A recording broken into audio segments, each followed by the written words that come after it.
On va passer à la question numéro 8.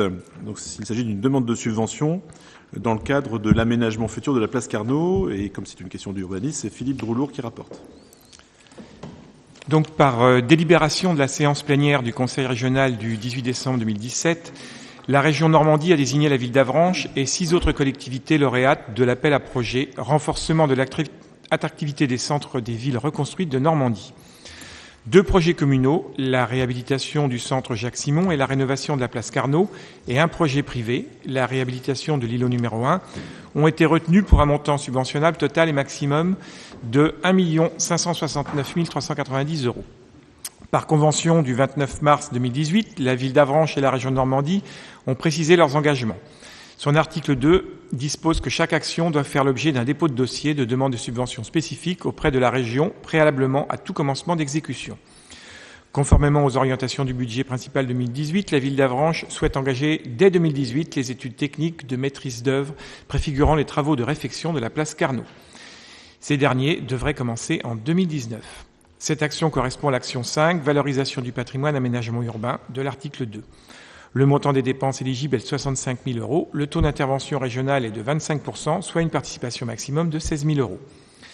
Les principes de réflexion retenus sont l'optimisation du dispositif de stationnement, le renforcement de la multimodalité, la sécurisation pour les piétons, l'accessibilité PMR, la mise en valeur des entrées du Jardin des Plantes, de la salle Victor Hugo, du site de l'usine à gaz, de l'église Notre-Dame-des-Champs et du bâtiment Jacques-Simon, la végétalisation de l'espace et la création de liaisons douces. Après avis favorable de la Commission des finances, il est proposé au Conseil municipal d'autoriser le maire d'Avranches à prendre les mesures de commande publique nécessaires à la réalisation du projet, à solliciter le soutien financier de la région Normandie dans le cadre de la Convention renforcement de l'attractivité des centres-villes reconstruites de Normandie du 29 mars 1918 pour l'action 5 de l'article 2, soit la partie études techniques de la place Carnot.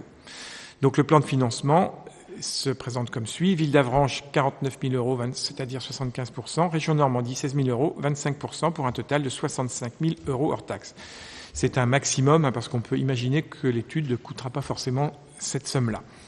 C'est vrai que voilà. nous avons pris On l'a pris large pour être sûr que, puisque la région finance sur une tranche de 65 000 € maximum, donc c'est pour ça qu'on a pris cette somme, mais vu la taille, on peut imaginer que oui, les cabinets qui candidateront, on espère bien que la somme sera moins importante.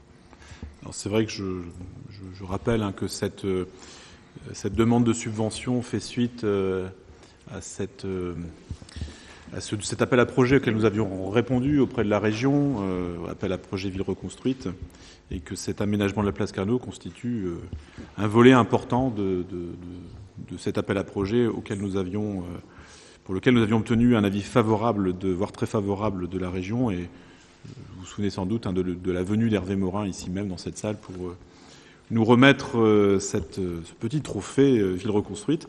Donc, vous le savez tous, la place Carnot est un espace urbain d'Avranches à très fort potentiel parce qu'il se situe à la conjonction du centre-ville, de l'église Notre-Dame-des-Champs, mais aussi du Jardin des Plantes, de l'hôtel-restaurant du Jardin des Plantes qui vient d'être repris et pour lequel il y a des projets, de l'usine à gaz qui est en contrebas et qui offre un point de vue remarquable sur la baie. Donc vraiment un espace urbain aujourd'hui qui mérite d'être repensé.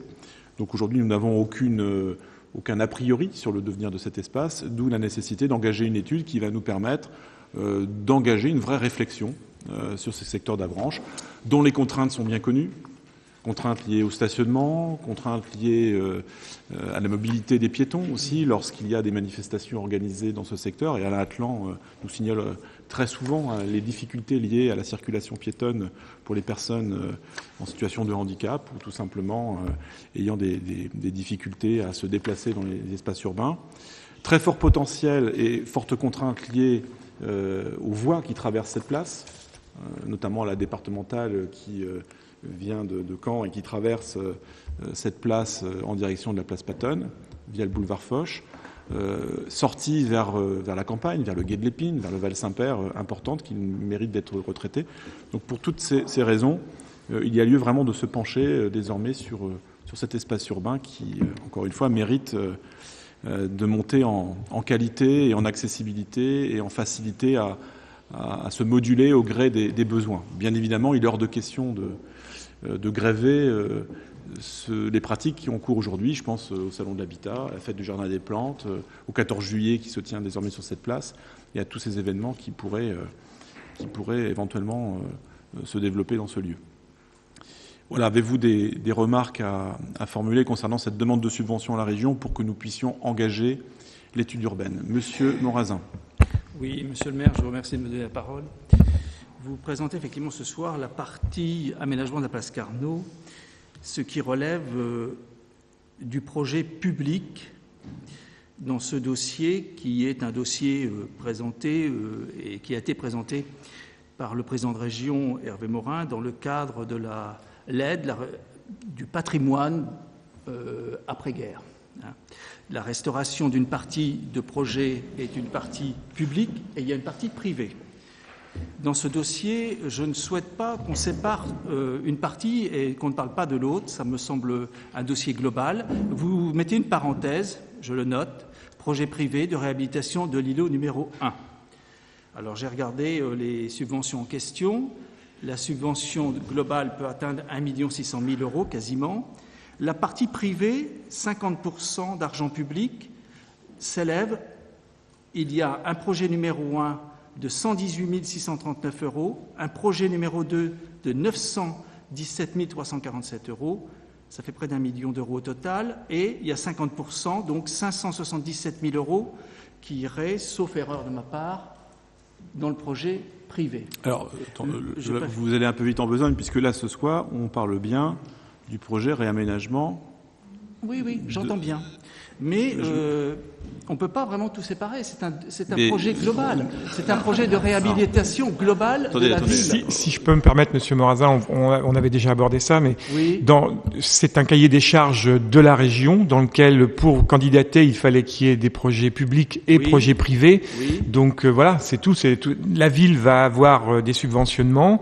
Le projet privé en aura de son côté. Et puis voilà, les choses sont claires. Non. Et sachant que il y a aussi je suis par exemple dans le cadre de l'agglo, les OPA copropriétés, il y a tout un intérêt aussi dans la démarche privée, parce qu'on sait qu'on a des tas de copropriétés fragiles sur le territoire, en particulier sur Avranches, et que c'est intéressant de trouver des copropriétés qui veulent bien être partenaires sur des projets comme de cette sorte. Mais là, c'est comme ça. Le cahier des charges, il vient de la région, il vient pas de la ville d'Avranches. Vous comprenez bien que ça n'a rien à voir.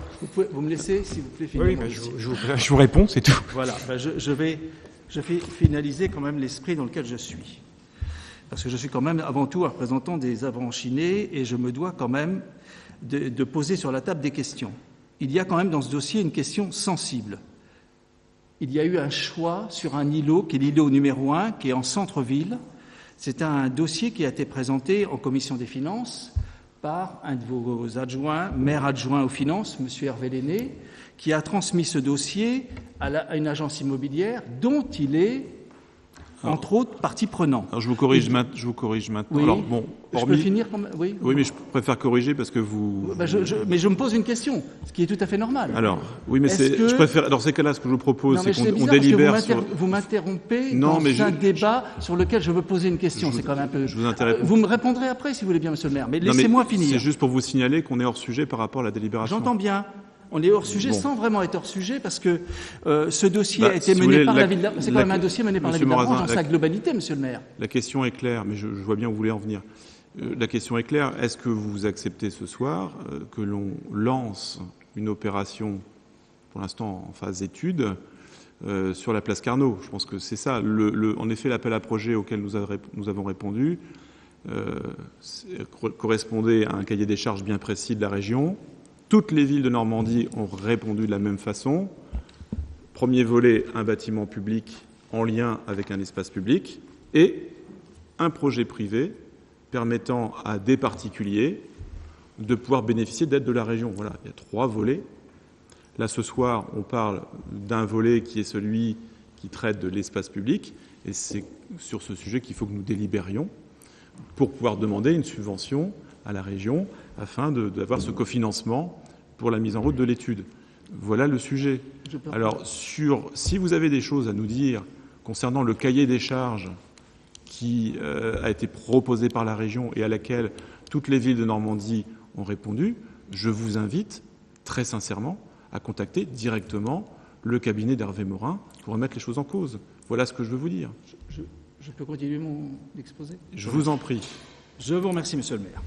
Je vois qu'à chaque fois que j'interviens sur des sujets sensibles, je dis bien sensibles, il y a une espèce de volonté de museler le débat. La réaction est à la hauteur de ma question.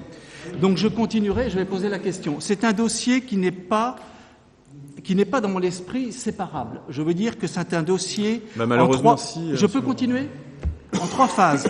Il y a une phase projet public, une phase projet privé qui fait un global d'aide financière de la région, un dossier soumis à M. Hervé Morin, président de région, et sur lequel je suis en droit, en qualité de conseiller municipal d'Avranches, de m'étonner de voir qu'un maire adjoint a transmis à une de ces sociétés un dossier via la ville d'Avranches, puisque c'est quand même un dossier posé par la ville d'Avranches, sur lequel y a-t-il des questions à se poser. Est-ce qu'on n'est pas dans... Moi, je me pose la question. Est-ce que quelque part, il n'y a pas un conflit d'intérêts dans cette affaire ?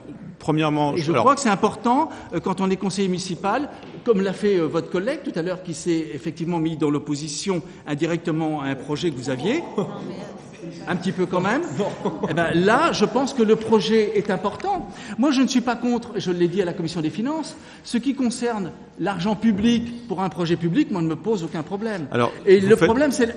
Je vais aller jusqu'au bout, si vous me permettez. Si effectivement, il y avait eu plusieurs immeubles, plusieurs rues d'Avranches, moi, j'aurais validé la globalité sans aucun problème. Or là, il y a une ambiguïté sur ce dossier parce qu'il y a une partie privée qui m'interpelle énormément. Et donc, je me dois, en qualité d'élu, de dire, attention, est-ce que dans ce dossier, il n'y a pas, comme a dit M. Ferreira sur un autre dossier, est-ce que ce dossier est bien clair ? Alors, moi, ce que je vous... Alors, oui, non, je pense qu'on va... Alors, oui, sur la question de l'opposition, ton basculement dans l'opposition. Alors, vous étiez une opposition de 2. Oui. Voilà, avec Samuel Bourdiec. Alors, je rassure les collègues, je reste dans le groupe de la majorité. Ceci étant dit, Monsieur Morazin, très brièvement, vous évoquez cette question à chaque fois qu'on évoque cette convention entre la ville et la région. Ça vous a été rappelé plusieurs fois, il y a un lot privé, un lot public, et dans le lot privé, effectivement, ce sont des particuliers, privés donc, qui sont propriétaires de leur logement. Ce n'est pas une agence qui serait propriétaire et qui aurait de l'argent à gagner sur une réhabilitation des façades de ces bâtiments. Voilà ce que je voulais préciser, parce que vos sous-entendus laisseraient sous-entendre qu'effectivement, une agence dont un collègue aurait, ou en tout cas aurait donné son nom et donc aurait des parts, gagnerait de l'argent à ce qu'il y ait une réhabilitation des façades. Ce qui n'est pas le cas. Non, mais que les choses soient bien claires.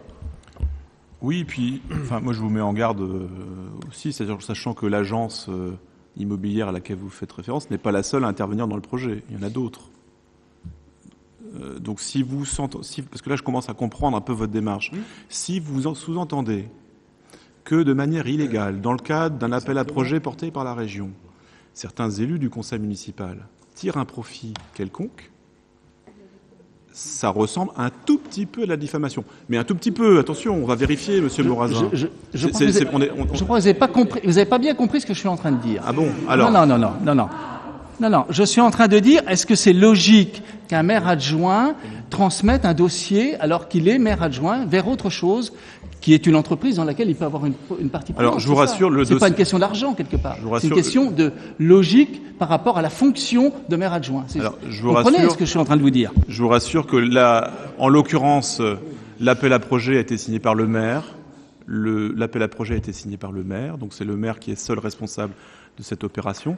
Le maire veille bien évidemment à ne tirer aucun profit personnel de toute opération de ce type ou d'autres types et vérifie bien évidemment que les élus qui composent son conseil municipal, majorité comme opposition, ne tirent pas non plus de profit de toute opération. Donc, je vous demande de bien vouloir me faire confiance, mais je vais quand même vérifier vos propos.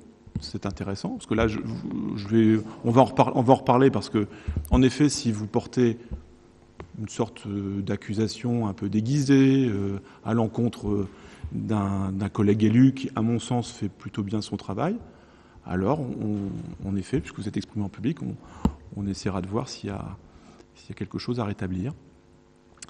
Voilà. Donc je reviens à la question qui ne porte pas sur l'îlot numéro 1, on est bien sur la place Carnot et sur cette demande de subvention pour pouvoir engager une étude qui permettrait de commencer à phosphorer sur l'avenir de cet espace urbain important de la ville d'Avranches. Je vous propose donc de passer au vote. Y a-t-il des votes contre ? Je n'en vois pas. Y a-t-il des abstentions ? Je n'en vois pas non plus. Donc à l'unanimité, nous allons pouvoir solliciter la région afin de demander l'aide à laquelle nous pouvons nous attendre pour lancer cette étude. Je vous remercie.